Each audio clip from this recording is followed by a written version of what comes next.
ಉಡುಪಿಯ ಕೊಡವೂರಿನ ಮಹತೋಬಾರ ಶ್ರೀ ಶಂಕರ ನಾರಾಯಣ ದೇವಸ್ಥಾನ ಮತ್ತು ನೃತ್ಯ ನಿಕೇತನ ಸಂಯೋಜನೆಯಲ್ಲಿ ಸೋಮವಾರ ರಾತ್ರಿ ವಸಂತ ಮಂಟಪದಲ್ಲಿ ಜರುಗಿದ ನೃತ್ಯ ಶಂಕರ 63ನೇ ಸಾಪ್ತಾಹಿಕ ಸರಣಿಯಲ್ಲಿ ಶಿರಸಿಯ ಬಿಸಲಕೊಪ್ಪದ ಅನಘಾ ಹೆಗಡೆ ತನ್ನ ನೃತ್ಯ ಪ್ರೌಢಿಮೆಯಿಂದ ಎಲ್ಲರ ಗಮನ ಸೆಳೆದಿದ್ದಾರೆ. ಆರಂಭದಲ್ಲಿ ಅನಘಾ ಹೆಗಡೆ ವಿಘ್ನ ನಿವಾರಕ ಗಣಪತಿಯನ್ನ ಪ್ರಾರ್ಥಿಸುತ್ತಾ ನಟರಾಜನಿಗೆ ಪುಷ್ಪಾಂಜಲಿ ನೃತ್ಯ ಸಮರ್ಪಿಸಿ ನಾಟ್ಯ ಆರಂಭಿಸಿದರು. ಬಳಿಕ ರಾಗ್ ಸರಸ್ವತಿ ಹಾಗೂ ಆದಿತಾಳದಲ್ಲಿ ಮಧುರೈ ಅವರ ಮುರಳೀಧರನ್ ರಚಿಸಿರುವ ಕೃತಿಗೆ ಹೆಜ್ಜೆ ಹಾಕುತ್ತಾ ತಮ್ಮಲ್ಲಿರುವ ಪ್ರತಿಭೆ ಅನಾವರಣಗೊಳಿಸಿದರು.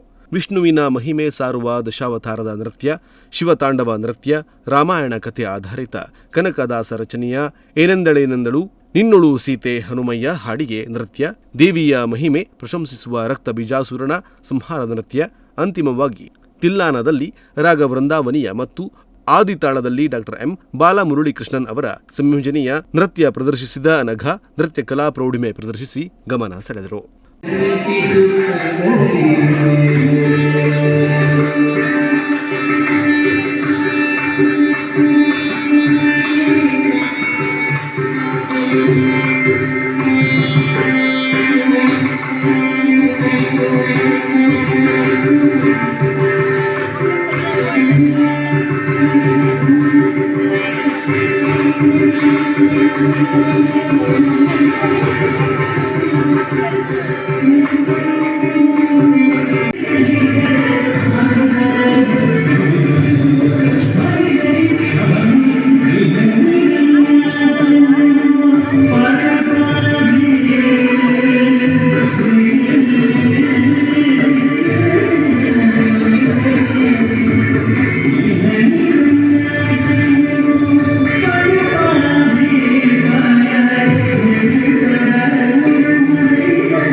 ಅನೇಕ ವೇದಿಕೆಯಲ್ಲಿ ಪ್ರದರ್ಶನ. ಕೊಡವೂರಿನ ನೃತ್ಯ ನಿಕೇತನದ ಕಲಾವಿದೆ ಹಾಗೂ ವಿದ್ಯಾರ್ಥಿನಿ ಅನಘಾ ಹೆಗಡೆ ಉಡುಪಿಯ ಎಂಜಿಎಂ ಕಾಲೇಜಿನಲ್ಲಿ ಬಿಎಸ್ಸಿ ಮುಗಿಸಿ ಮಣಿಪಾಲದಲ್ಲಿ ಎಂಬಿಎ ವ್ಯಾಸಂಗ ಮಾಡುತ್ತಿದ್ದಾರೆ.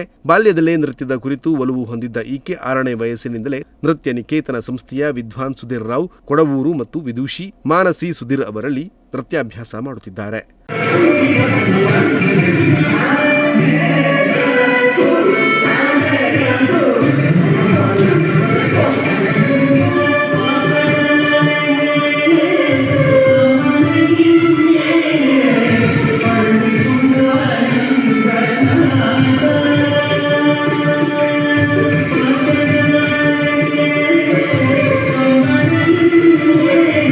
ಐದು ವರ್ಷದಿಂದ ಸಂಸ್ಥೆಯ ನೃತ್ಯ ತಂಡದಲ್ಲಿರುವ ಈಕೆ ರಾಷ್ಟ್ರೀಯ ಮಟ್ಟದ ಅನೇಕ ವೇದಿಕೆಗಳಲ್ಲಿ ನೃತ್ಯ ಪ್ರದರ್ಶನ ನೀಡಿದ್ದಾರೆ. ವಿದೂಷಿ ವಿನುತಾ ಎಂ ಆಚಾರ್ಯ ಹಾಗೂ ವಿದೂಷಿ ವಸಂತಲಕ್ಷ್ಮಿ ಹೆಬ್ಬಾರ್ ಮಾರ್ಗದರ್ಶನದಲ್ಲಿ ಕರ್ನಾಟಕ ಸಂಗೀತವನ್ನು ಕಲಿಯುತ್ತಿದ್ದಾರೆ.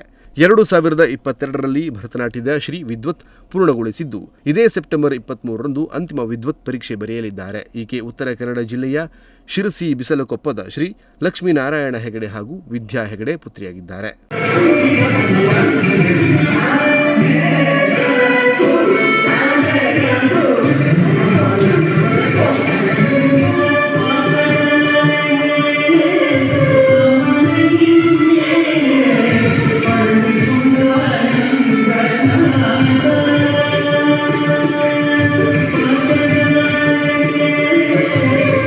ಉದಯ ನಾಯ್ಕ್, ನುಡಿಸಿರಿ ನ್ಯೂಸ್, ಭಟ್ಕಳ.